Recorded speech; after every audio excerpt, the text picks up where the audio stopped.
Bismillahirrahmanirrahim. Assalamualaikum warahmatullahi wabarakatuh. Alhamdulillahillazi khalaqan nasa min zakari wa unsa.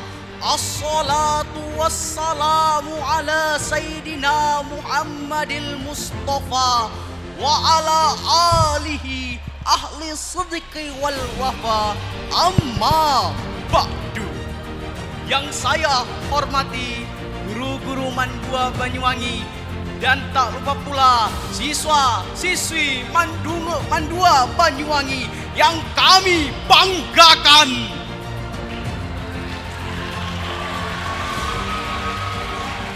Kami mengajak hadirin sekalian untuk memanjatkan puja dan puji syukur atas rahmat Allah sehingga memberikan kita kesehatan jasmani dan rohani.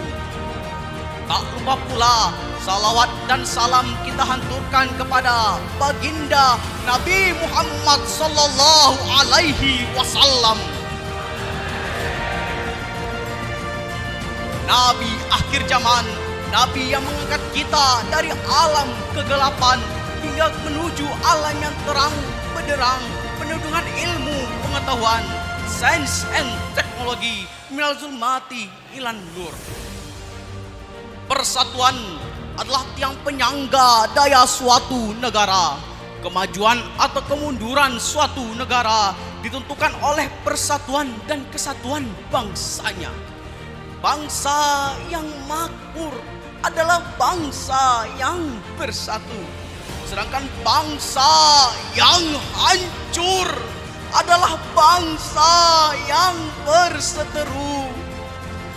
Pantas Jatul Islam Imam Al-Ghazali menegaskan, bersatulah seperti dua tangan ini, jangan bercerai seperti dua telinga ini. Ketika tangan kanan ke depan, tangan kiri ke belakang. Ketika tangan kiri ke depan, tangan kanan ke belakang. Ilustrasi tersebut menggambarkan betapa pentingnya menjaga kesatuan dan memupuk persatuan di antara kita. Sebab perbedaan yang muncul dari keberagaman di negeri ini tidak mustahil menjadi pemicu lahirnya fanatisme buta, persaingan tidak sehat, perselisihan, perpecahan yang bisa meluluh lantahkan nilai-nilai kebersamaan, menghancurkan nilai-nilai Pancasila, menghancurkan cita-cita Undang-Undang Dasar 1945, merapuhkan persatuan dan tidak mustahil membawa derita dan kehancuran bangsa kita. Hari ini kita berkumpul di sini untuk mengingatkan diri kita tentang pentingnya nasionalisme di tengah-tengah kemajuan zaman.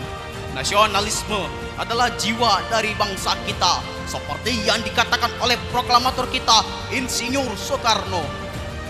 Bangsa yang besar adalah bangsa yang menghargai jasa pahlawannya. Dalam semangat itulah kita harus merajut kebersamaan, saling menghormati dan memperkuat persatuan di antara kita. Indonesia is a country rich in diversity. From Sabang to Merauke, from Miangas to Rhodes, we have more than 17,508 islands, 1,340 ethnic groups, and 718 languages spread across the archipelago. This diversity is a blessing that we must be grateful for and preserve. Our motto, Bhinneka Tunggal Ika, remind us that unity in diversity. Gus Dur once said, "It doesn't matter what your religion or ethnicity is. If you do something good for everyone, no one will ever ask what your religion is."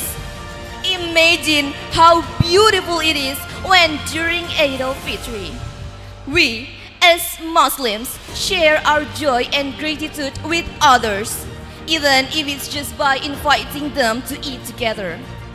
Imagine how wonderful it is if others can celebrate these major holidays. Christmas, Easter, Kuningan, Nyepi, and Chinese New Year are celebrated together in many places in Indonesia.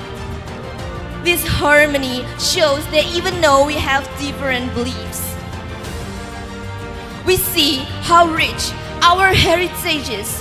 Traditional dances, batik, angklung, wayang, and many more cultural heritage recognized by the international community.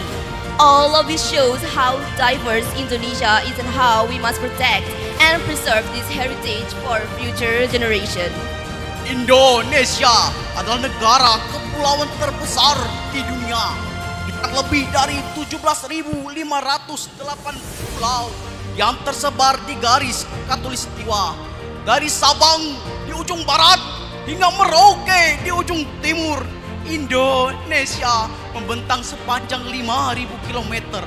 Keindahan alam Indonesia begitu luar biasa dengan pegunungan, hutan tropis, pantai, dan laut yang kaya akan keanekaragaman hayati.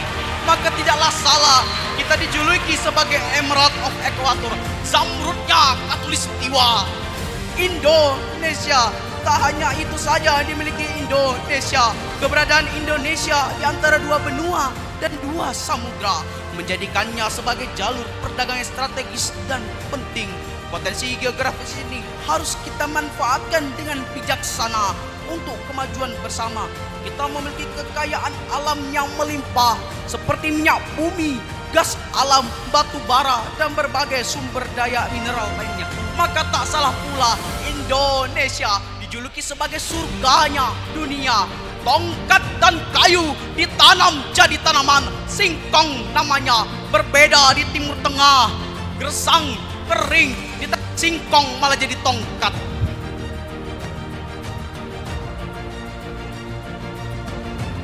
Keindahan alam Indonesia juga menjadi daya tarik bagi pariwisata.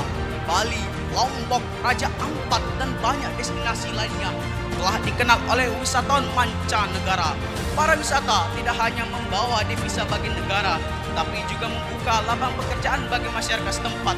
Oleh karena itu, kita harus menjaga kelestarian alam dan budaya kita agar tetap menjadi daya tarik bagi wisatawan. Pemuda adalah ujung tombak dalam membangun bangsa.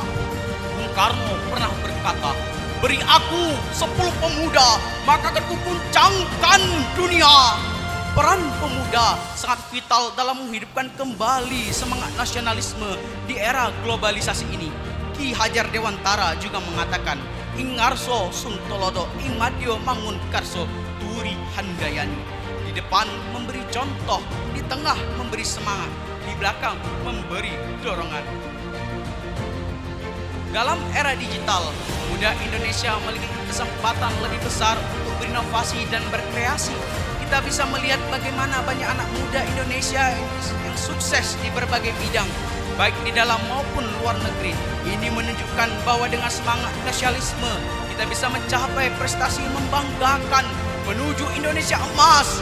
Pemuda yang berperan aktif dalam pembangunan bangsa, baik melalui pendidikan, ekonomi, teknologi maupun seni budaya. Pemuda juga harus menjadi agen perubahan yang positif.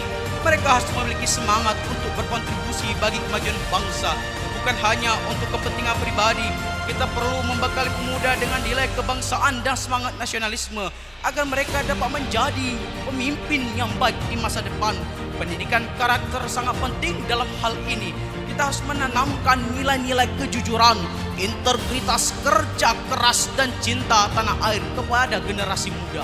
However, amidst all this progress, we also face significant challenges. Globalization and information technology bring impact that are not always positive.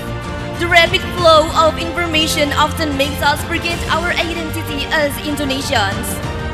Nationalism is not about rejecting external influences, but about how we can filter and take the good for the nation progress without losing our identity.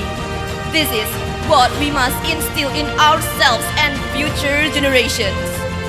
In this digital era, we are confronted with immense information challenges. Fake news, hoaxes, and misleading information often threaten the unity and cohesion of the nation. Therefore, we must be smart and filtering the information we receive.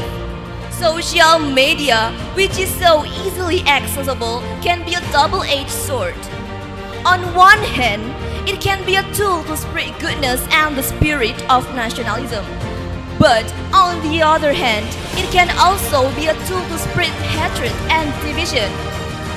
We must collectively fight against fake news and hoaxes.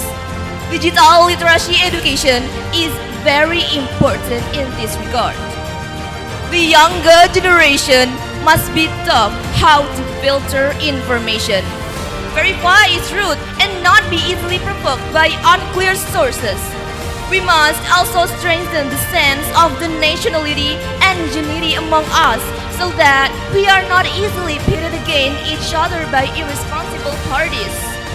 Mari kita bersama-sama menjaga dan mengembangkan semangat nasionalisme dalam setiap aspek kehidupan kita. Nasionalisme bukan hanya tentang cinta tanah air, tetapi juga tentang bagaimana kita berkontribusi untuk kemajuan bangsa ini.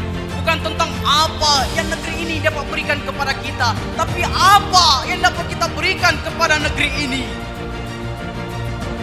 Selain itu, mari kita juga menghargai jasa para pahlawan yang telah berjuang untuk kemerdekaan kita. Mereka telah berkorban demi masa depan NKRI yang lebih baik bagi kita semua. Tugas kita sekarang adalah melanjutkan perjuangan mereka dengan cara yang sesuai dengan zaman kita. Kita harus bekerja sama, bergotong royong dan saling mendukung untuk mencapai tujuan bersama. Jangan biarkan perbedaan menjadi penghalang bagi persatuan kita untuk menuju Nusantara baru, Indonesia maju. Sebaliknya, mari kita jadikan keberagaman sebagai kekuatan untuk membangun Indonesia yang lebih maju dan sejahtera. Akhir kata, kami meminta maaf apabila ada salah kata, karena sesungguhnya kesempurnaan hanya milik Allah Subhanahu wa Ta'ala. Thank you so much for your all nice intention, and the last we say, wassalamualaikum warahmatullahi wabarakatuh.